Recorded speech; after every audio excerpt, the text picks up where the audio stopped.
Je vous fais une vidéo pour illustrer ce qu'il faut bien appeler la journalistique.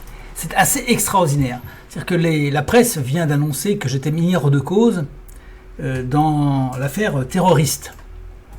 Donc je ne suis plus un terroriste, hein. C'est fini puisque le parquet national antiterroriste a décidé que je n'étais pas mis en cause. Je suis hors de cause. D'accord, donc c'est quand même un événement assez considérable puisque toute la presse a déclaré en 2021 que j'étais coupable, terroriste, extrême droite, etc., etc. Vous connaissez tout ce bavardage ségrégationniste. Bon, alors donc tout d'un coup on apprend que je suis mis hors de cause. Comment est-ce que la presse présente ça? Eh bien, ils retournent les choses, ils vont maquiller le fait de ma mise hors de cause en disant les gens risquent un procès pour association de malfaiteurs terroristes. Et c'est là-dedans, dans le papier, discrètement, qu'ils vont glisser le fait que je suis mis hors de cause. Regardez bien. Ça, c'est Le Figaro. Le parquet national antiterroriste a demandé un procès correctionnel pour 8 personnes. Blablabla, blablabla, blablabla. D'accord. Et puis, discrètement là-dedans, dans lesquels Rémi Daillet est mis en cause en 2020.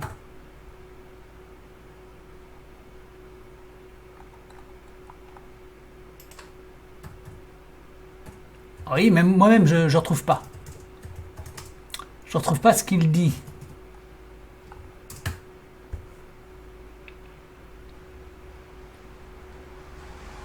Voilà. Vous voyez, c'est pas simple de retrouver les choses. Hein.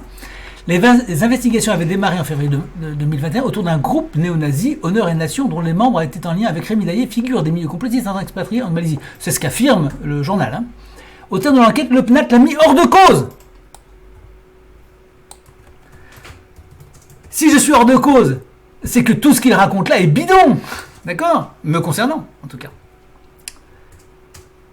Estimant que son rôle dans ce projet paraît indirect et résiduel. C'est-à-dire que rien du tout, hein, en termes de droit, ça n'existe pas. Soit vous êtes en cause, soit vous n'êtes pas en cause. Voilà.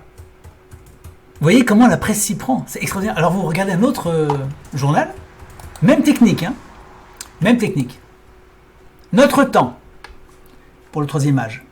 Bourré de pub, apparemment, ils n'ont pas un sou, hein, les pauvres. Il faut fermer des tas de fenêtres. Pareil, même technique. On a mis en procès 8 personnes. C'est pas récent, c'est vieux. En revanche, les investigations et les marins en février 2021 autour d'un groupe néo-nazi de la nation dont les membres étaient en lien avec Rémi Daillet, figure des milieux complotistes. Bon, ça c'est leur assertion purement gratuite, hein. C'est l'assertion purement gratuite d'un journal Notre Temps, qui est une figure du journal des troupes d'occupation, il faut bien le dire, un temps expatrié en Malaisie. Au terme de l'enquête, bah oui, expatrié, un temps expatrié, oui, j'ai été ramené sans mandat international, sous contrainte, ce qui est une violation du droit. Au terme de l'enquête, le PNAT, donc le parquet national antiterroriste, l'a mis hors de cause. C'est pas admirable ça. Donc le temps, Notre Temps, pareil. Et puis, valeurs actuelles. Pareil. On reprend la même dialectique. Donc ils se copient tous. Vous voyez, la nullité crasse des journalistes. Ils se copient tous. C'est du copier-coller. Et là-dedans, pareil. Donc on dit que 8 personnes sont inquiétées. Et discrètement, on glisse là-dedans que Rémi Daillet, bah oui, finalement... Alors eux, c'est encore pire. C'est qu'ils disent même pas que je suis mis hors de cause. Hein. C'est pas indiqué. Je reste pour eux impliqué. Ça, c'est Valeurs Actuelles, soi-disant journal de droite. Travail entièrement, enfin un journal entièrement au service du système, subventionné. Donc si vous tapez Daillet là-dedans, voilà, je suis impliqué, je suis ici, je ne suis pas exempté de l'accusation. Hein. Voilà. Certains membres étaient liés à Rémi Daillet, plus bas, dans laquelle Rémi Daillet était impliqué. Donc je reste pour eux concerné par l'affaire. Je trouve ça très très marrant. Vous voyez, la manière dont les journaux essaient de se dépatouiller avec leurs accusations ségrégationnistes et leurs tentatives de lyncher les individus. C'est des journaux, enfin ouvertement on a affaire à des gens qui soutiennent Zelensky et son mouvement néo-nazi en Ukraine, hein, et ses partisans d'Azov, lesquels ont essayé de défiler dans toute l'Europe Ils se sont fait refouler partout parce que franchement les néo-nazis c'est bien en Ukraine pour combattre les Russes, mais bon, on peut quand même pas les afficher dans les rues des capitales européennes, c'est quand même pas très convenable. Hein.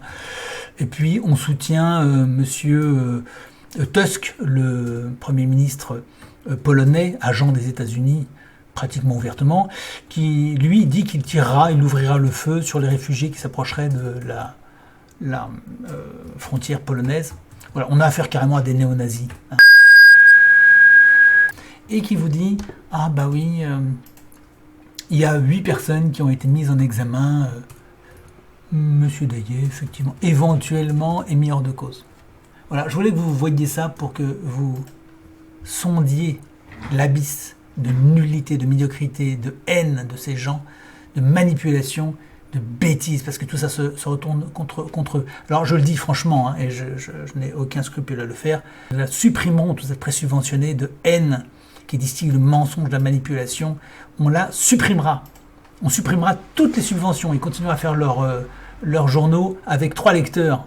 Et on verra s'ils tiendront financièrement quand ils n'auront plus les millions que leur donne l'État, c'est-à-dire les contribuables, c'est-à-dire vous payez pour tous ces mensonges, tous ces manipulateurs. Tous ces gens-là seront envoyés à Pôle emploi, à France Travail, où vous voulez. On va arrêter de financer tous ces menteurs, ces salopards qui n'hésitent pas à lyncher des gens et à envoyer des familles en prison. Voilà ma réponse. Et la contre-attaque, elle ne fait que commencer. On en parlera de plus en plus ces prochaines années. Voilà.